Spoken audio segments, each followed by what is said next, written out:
Nuestro planeta no deja pasar ni un solo día sin que consiga sorprendernos con algo nuevo. Todos los seres vivos, sean invertebrados o vertebrados, deben adaptarse constantemente a los cambios que sufre condicionados por sus entornos. Sin embargo, muchos de estos seres vivos han acabado por desaparecer porque quizás no consiguieron adaptarse o, como hemos podido ver en muchos otros casos, el ser humano, hasta que no acaba con el último ejemplar que le otorgará su premio tan deseado, no parará en sus intentos. Y esto ha llevado a la extinción a muchos animales. Gaia, como suelen llamar al planeta Tierra, nos deja ver de vez en cuando a nuevos animales que se creían a ciencia cierta extintos. En lo que llevamos de 2019 han aparecido varias especies extinguidas viviendo en libertad y solo llevamos apenas unos 5 meses más o menos. Uno de estos animales supuestamente extinguidos es el leopardo nublado de Formosa. A este leopardo se le consideraba extinguido desde aproximadamente los años 90, ya que su hábitat fue destruida y creo que no vais a necesitar que os diga quién pudo ser el causante. Durante alrededor de unos 12 años estuvieron buscando ejemplares con la ayuda de unas 300.000 cámaras colocadas en Taiwán alrededor de la zona donde se vieron estos últimos ejemplares con vida. Cabe decir que no tuvieron éxito y que se les dio oficialmente por extinguida esta especie de leopardo. Y no sería hasta febrero del 2019 cuando se pudieron observar 2 ejemplares viviendo en libertad.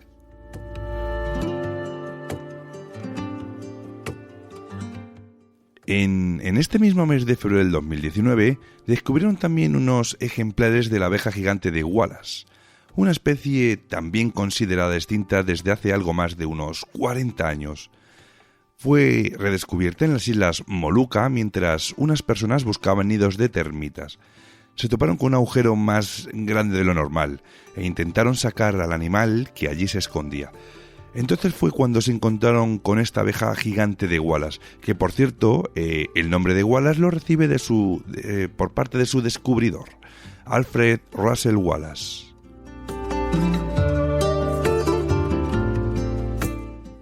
Otro de los animales que han aparecido este año es la tortuga fernandina.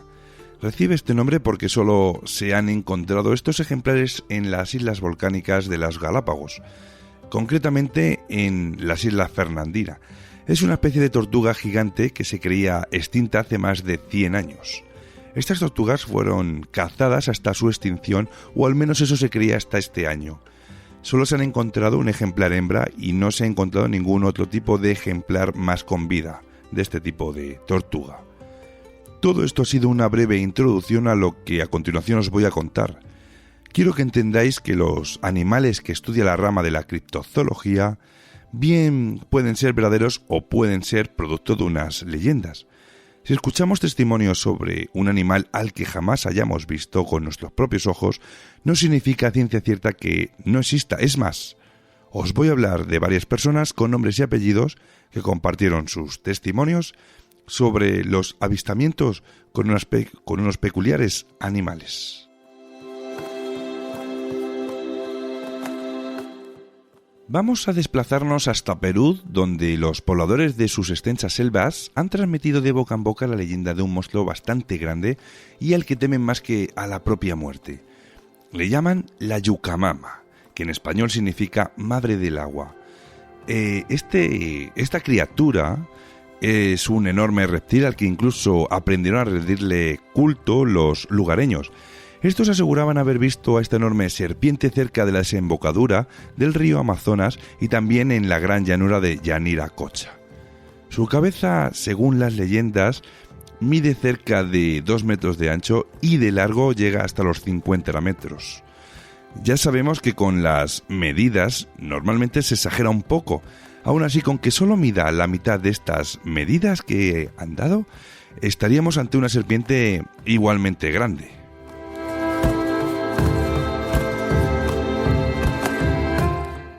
Esta, digamos, acogedora y adorable serpiente cuentan que es ciega y que cada vez que sale del agua en busca de comida se abre paso a través del follaje, dejando un gran pasillo entre la vegetación. Desde tiempos prehispánicos se habla ya de la yuca mama, donde entonces la llamaban la devorahombres, quizás es un sinónimo más apropiado. En el año 1949 apareció la fotografía de una serpiente de algo más de 30 metros en las cercanías del río Amazonas. Esto despertó la curiosidad de los hermanos Mike y Greg Warner, porque estos se aventuraron a buscar a la serpiente de leyenda con la ayuda de aviones que sobrevolaban la selva del Amazonas en busca de lugares donde la vegetación hubiera sido aplastada por un enorme animal. Y curiosamente encontraron indicios de ello. Aunque por suerte para ellos nunca llegaron a encontrarse a la yuca mama de frente.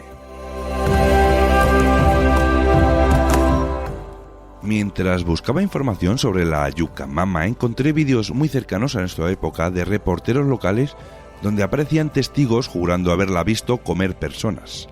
También encontré de casualidad un vídeo de la expedición de los hermanos Warner, donde se puede ver cómo el cuerpo de un reptil bastante grande empuja la canoa sobre la que van montados. A través de Google Earth también se han visto enormes estelas en el agua, como si un enorme objeto estuviese debajo del agua, y también se ven ondas en forma de flechas. Sobre todo esto último os diré que suelen ser barcas a motor muy pequeñas que producen estas ondas en forma de flecha. La barca da el pego como si fuera una cabeza de un enorme animal que sale de la superficie del agua desde la vista que nos proporcionan estos satélites. Es cierto que en este río en particular, o incluso en toda la extensión por donde pasa el río Amazonas, se han encontrado animales muy peculiares que solo se encuentran allí, y la mayoría suelen ser depredadoras. Estamos hablando de un enorme terreno y la mayoría está sin explorar, es totalmente desconocido. Entonces yo os lanzo una pregunta. ¿Realmente no creéis que podría ser algún tipo de anaconda aún sin descubrir? O aún más lógica la pregunta. En este lugar, cuanto más grande eres, menos depredadores tienes. Es así la naturaleza.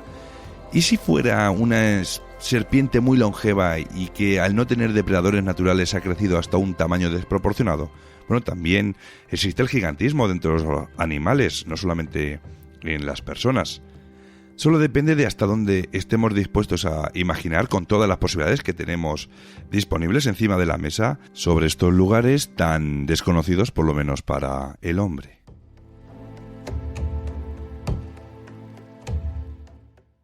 Sabemos que los dinosaurios se extinguieron hace 65 millones de años. No obstante, hay historias de personas que aseguran haberse topado con alguno de estos ejemplares en pleno siglo XIX y XX. Uno de estos animales o dinosaurios le han llamado Mokele Bembe, que en español significa el que detiene el flujo de los ríos. Este animal lo ubican las leyendas en el país del Congo, concretamente en las cercanías del pantano, Likouala.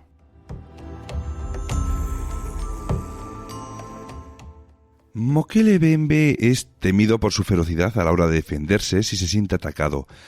Llega incluso a acabar con las vidas de aquellas personas que considere invasoras en su terreno. Sus víctimas yacen en el suelo sin que este animal muestre el más mínimo interés una vez haya acabado la amenaza, ya que Mokele Bembe al parecer es herbívoro y se alimenta de unos frutos que crecen en los árboles de aseminaciones del pantano. Las tribus de la zona aseguran que no es una leyenda y que juran por sus vidas que es real, ya que ellos mismos le han podido ver. Su tiempo lo pasa mayormente dentro del agua y sale del agua solo para comer y descansar cerca de las orillas tras darse un atracón. Hay ciertas personas que aseguran haber encontrado huellas de este animal donde se pueden apreciar 3 dedos por pata y no solo hay relatos de sus apariciones en el Congo. También en Camerún podemos encontrar estas historias y además le añaden un cuerno como los que llevan los unicornios en su cabeza. Bueno, estas tribus que aseguraban haberlo visto han hecho dibujos describiendo muy bien todas sus facciones, incluido el cuerno. El primer registro que se tuvo es en el año 1777 en el libro de historia de Luango Kakunga. Encontró y se llevó una muestra de suelo donde había una huella muy grande con los 3 dedos mencionados. Dio una conferencia sobre este descubrimiento y aseguraba haber descubierto una pista sobre un animal enorme y desconocido hasta la fecha. Incluso llegó a asegurar que parecía la pisada de un animal prehistórico. Él mismo incluso hasta a la vez se descartaba esa posibilidad de que pueda ser quizás un dinosaurio, ya que, según la teoría oficial, llevan millones de años extinguidos, o al menos eso es lo que él quería creer.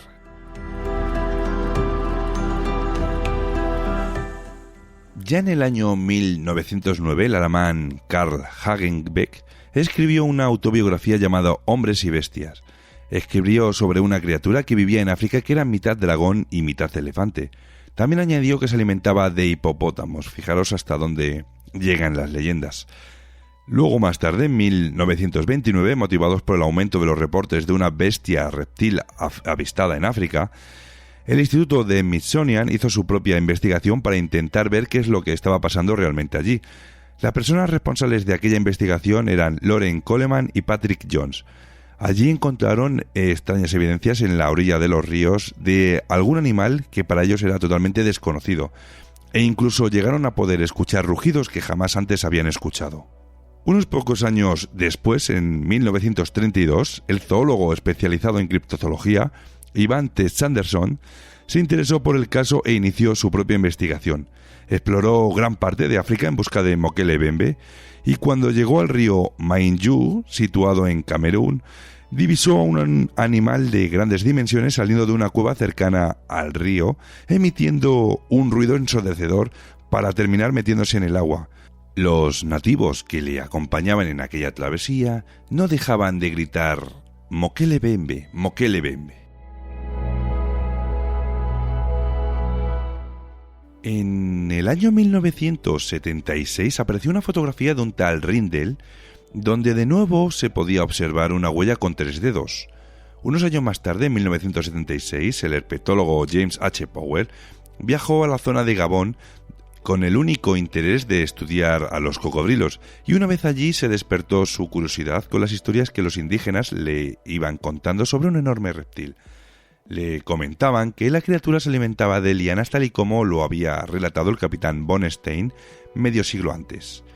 James además les mostró unas imágenes a los indígenas de animales vivos y extintos, y de todas las imágenes que vieron, el Diplodocus era el que más se acomodaba a la descripción de aquella criatura a la que ellos llamaban Mokele Bembe. James volvió unos años más tarde, exactamente en 1969, a la zona, obteniendo reportes de la criatura en otras tribus del lugar. Obtuvo más relatos de diferentes tribus. En 1981, Roy McCall montó una expedición junto a Jack Bryan en la zona del lago Telé, y esta expedición fue la más significativa en cuanto a la búsqueda de la criatura, pues hubo mucho revuelo con esta expedición, pero nunca llegaron a alcanzar el lago Telé, ya que era una zona inexplorada y con un difícil acceso. Lo que sí se pudo es recolectar evidencias de animales aún sin datar.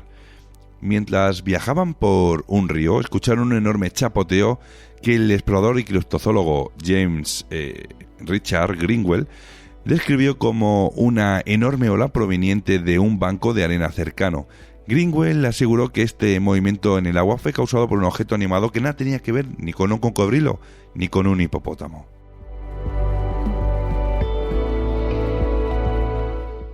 El avistamiento más cercano que se ha tenido de Mokele Bembe ocurrió en la expedición liderada por el biólogo congoleño Marcellin Agnagna en el año 1983.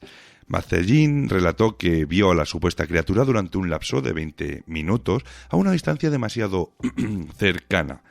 Él intentó filmar el encuentro, pero con la emoción del momento se le olvidó quitar la tapa que cubría la lente de la cámara, y contradictoriamente con sus primeras afirmaciones, en una entrevista hecha en 1984, Marcellin dijo que el film que fue arruinado porque la cámara tenía el modo equivocado. En diciembre de 1985, el explorador estadounidense Rory Nugent ha visto una anomalía moviéndose en medio del lago Telé, aproximadamente a 1 kilómetro de la distancia de la Tierra. Nugent describió una silueta esbelta que dejaba unas pequeñas olas en su trayecto, y que cuando metió una canoa en el agua para investigar a qué se podían deber estas extrañas siluetas, los nativos le ordenaron no acercarse. Nugent, en su libro, escribió que los nativos veían a la criatura como una especie de deidad y le recomendaban que él no podía acercarse a ella. La creencia popular y todavía de algunos pocos criptozoólogos relaciona a Mokele Meme con el monstruo del lago Ness, con algún tipo de dinosaurio incluso o con alguna reliquia viviente que habría sobrevivido a la extinción del Cretácico. Esta idea es bienvenida por algunos creacionistas como sustento de la concepción, pero rechazada de plano por la mayoría de los científicos, incluso por muchos criptozoólogos. Resulta que para asegurar una especie saludable, sostenida a través de casi 65 millones de años, y de animales realmente grandes como tenían este tipo de dinosaurios, tendríamos que considerar la existencia como mínimo de una población de cientos de individuos con abundante comida a su disposición. Y ningún lugar de agua dulce podría sostener este tipo de población, al menos no por los 65 millones de años en que supuestamente se ha mantenido esta especie viva. La mayoría de criptozoólogos especulan que esta criatura puede ser un animal desconocido y probablemente sea una especie nueva de reptil, pero nada tiene que ver con los dinosaurios. Ahora nos vamos a marchar a tierras escocesas para hablar del que posiblemente sea el caso de criptozoología más conocido de la historia.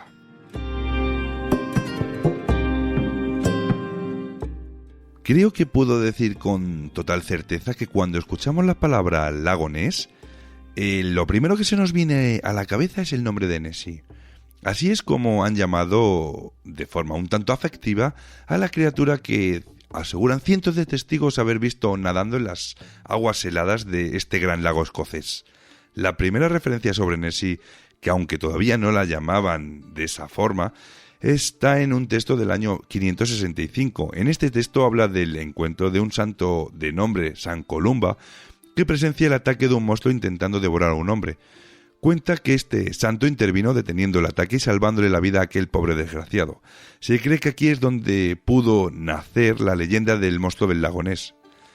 A lo largo del siglo XIX y XX han surgido en muchos medios de comunicación testimonios de personas que habían visto a esta criatura.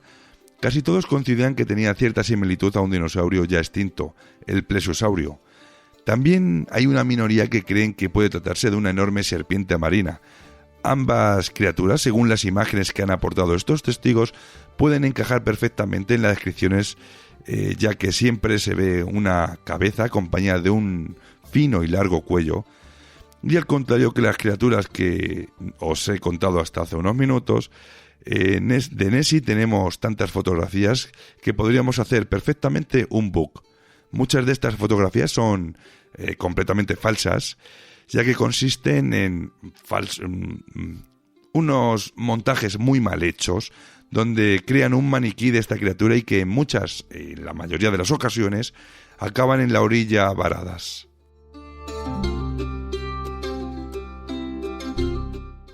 En el año 1868, en el periódico Inverness Courier, aparece un artículo donde se relata el avistamiento de un gigantesco pez en el agua.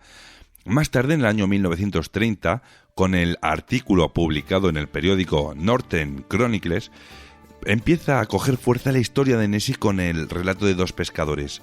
Decían haber visto un gran animal que produjo un enorme remolino cerca de Tor Point, y sería más tarde, en el 2 de mayo de 1933, cuando la noticia llegaría a todos los medios con el testimonio de una pareja que había de entrarse en el agua una criatura a toda velocidad e incluso hasta llegaron a verle nadar y sumergirse. Esta noticia se publicó de nuevo en el periódico Inverness Courier y las editoriales de Londres mandaron a todo reportero viviente al lugar a cubrir la noticia. Incluso hasta un circo llegó a ofrecer 20.000 libras por capturar a la criatura con vida. Ese mismo año, exactamente el 11 de agosto de 1933, a las 7 de la mañana, un hombre llamado H.P. Palmer tuvo otro avistamiento con Nessie. La describió como una cabeza que flotaba a ras del agua. Su boca tenía una anchura comprendida entre los 30 a 45 centímetros y ésta la abría y la cerraba constantemente. Hasta entonces, los periódicos solo habían puesto titulares como extraña criatura o misterioso pez. Sin embargo, a partir de aquel 11 de agosto empezaron a utilizar el término animal prehistórico para referirse a Nessie. La preocupación moderna por la criatura, ya conocida como un monstruo prehistórico del lago Ness, fue despertada por la fotografía presuntamente tomada por un cirujano llamado R.K. Wilson el 19 de abril de 1934. En esta fotografía parecía mostrar a una enorme criatura de cuello largo que asomaba sobre el agua. Unas décadas más tarde, el 12 de marzo de 1994, Marmaduke Wetherell afirmó haber falsificado esa fotografía cuando era empleado del periódico Daily Mail. Dijo que Wilson no había fotografiado a Nessie y que su nombre fue utilizado solamente para darle más credibilidad a la misma. Sin embargo, y a pesar de la confesión, esta foto ya había sido difundida por todo el mundo como una evidencia absoluta, lo cual colocó definitivamente en la cultura popular la leyenda del monstruo del lago Ness en Escocia.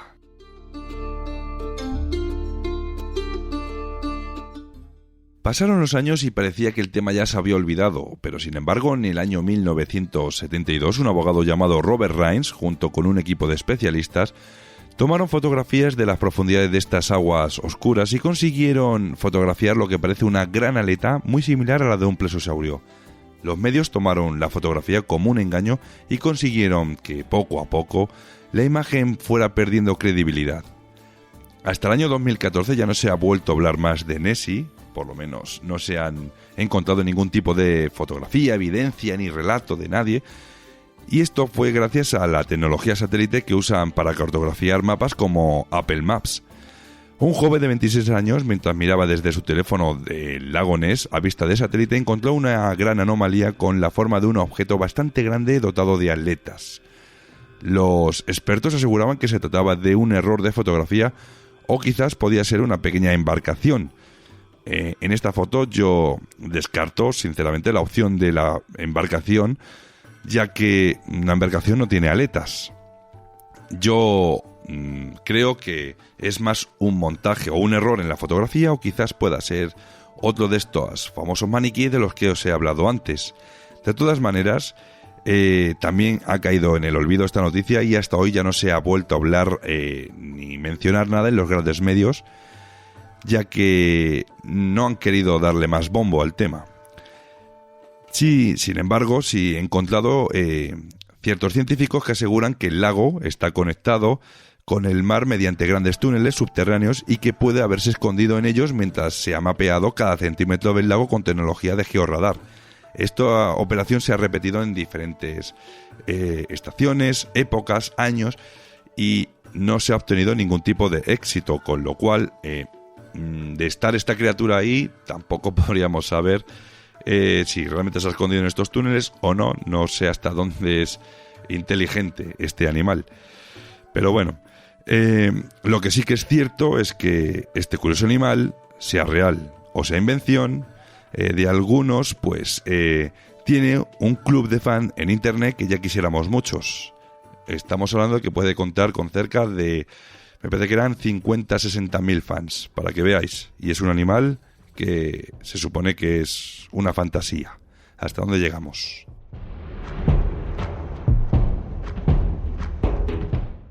Quizás pensaréis que todo esto pueden ser leyendas, historias inventadas con quizás fines lucrativos.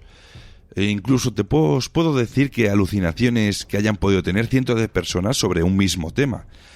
Pero ¿y si os digo que yo no descartaría que algunas de estas leyendas de las criptozoologías puedan ser ciertas?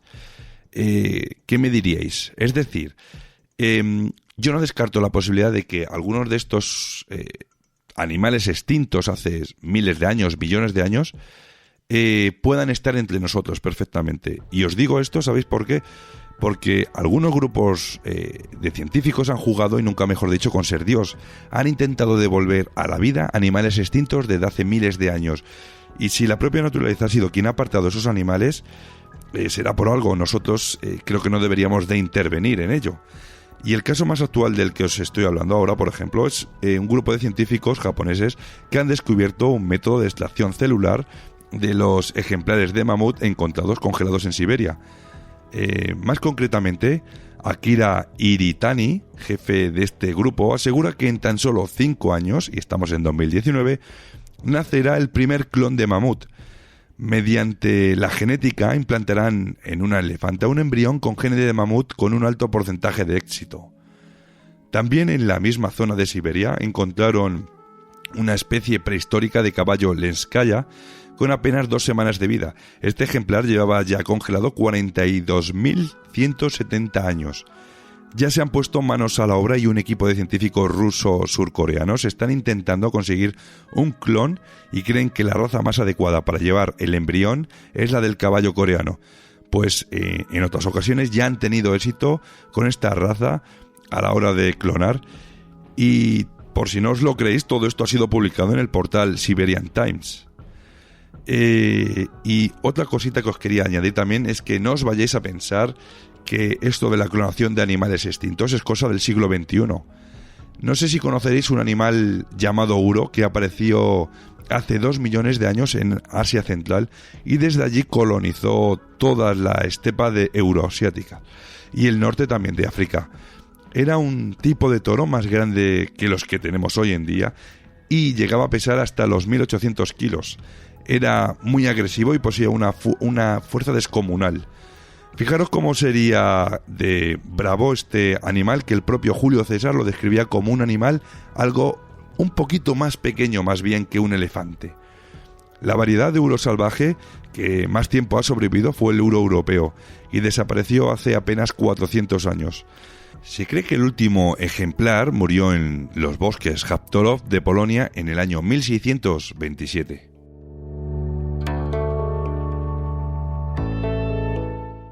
Conocido por su carácter irascible, una gran velocidad y 2 poderosos cuernos de mayor tamaño que los de las reses, los uros eran respetados y temidos por los europeos y se consideraban un símbolo de fiereza y de fuerza como un león.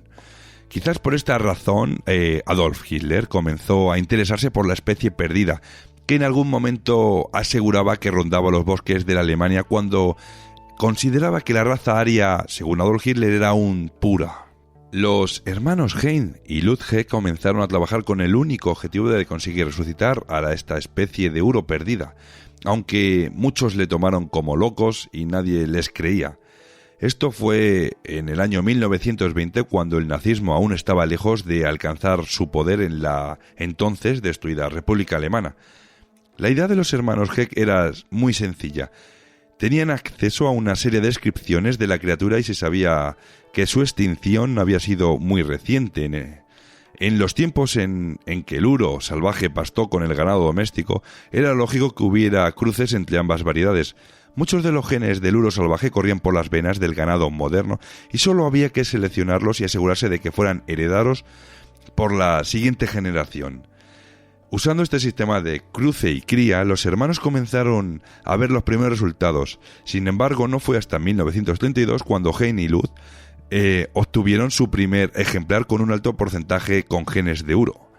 A partir de entonces, el proyecto continuó produciendo más y más toros hasta el punto que hoy sobreviven más de 2.000 ejemplares. Aunque muchos dicen que el experimento no se llevó a cabo con suficiente rigurosidad y que seguramente el llamado ganado de Heck no se parezca tanto como creemos a los antiguos uros. Quizás el toro más similar al uro podría ser el toro de Lidia que tenemos actualmente. No cabe duda que este tipo de toros, los de Lidia, son animales que resultan bastante imponentes. Y dentro de las características que buscaban los hermanos Heck estaba la agresividad, que según las crónicas romanas hacía de este animal un temible adversario y algo que nadie quería encontrarse en su paso por la campiña. Por esta razón, la mayor parte de los especímenes del llamado ganado Heck resultaban increíblemente violentos al punto de que se los denominó el ganado asesino. Con toda la información que os he traído hoy, solo puedo sacar una cosa en claro y con esto ya acabo con la criptozoología por hoy. El ser humano puede devolverles a la vida, pero ¿realmente está preparado para ello?